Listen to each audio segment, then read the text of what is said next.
Truck पछरे ट्राभेलर धक्कार 7 जवान गुरुतर। जिले में थमुनी दुर्घटना। गोटे दिन में अनेक दुर्घटना घटुवा बेले विलंबित राति अनुगुल जिला दे जाइथिबा जातीय राजपथ 55 मुंडा साइठारे दुर्घटना प्राय 10 जन जवान आहत होइछन्ति। सेमानंक मध्यरु 7 जनक अवस्था गुरुतर होइछि। घटनार प्रकाश जे विलंबित राति द्वितीय बटालियन 14 जन जवान को नहीं एक ट्राभेलर गाड़ी झारसुगुड़ारू भुवनेश्वर अभिमुखे जाउथिबा बेले मुंडा साइठारे जातीय राजपथ उपरे छिड़ा होइथिबा एक ट्रक पछरे ट्राभेलरटी धक्का देइथिला। फळे सेतिरे थिबा जवान माने आहत होइथिले। आहत मानंको स्थानीय लोक उद्धार करी जिला मुख्य चिकित्सालय रे भर्ती करथिले।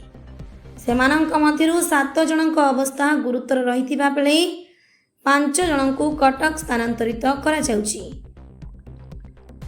आउ प्राय 3 जन सामान्य आहत होई जिला मुख्य चिकित्सालय रे चिकित्सित हेउछन्ति।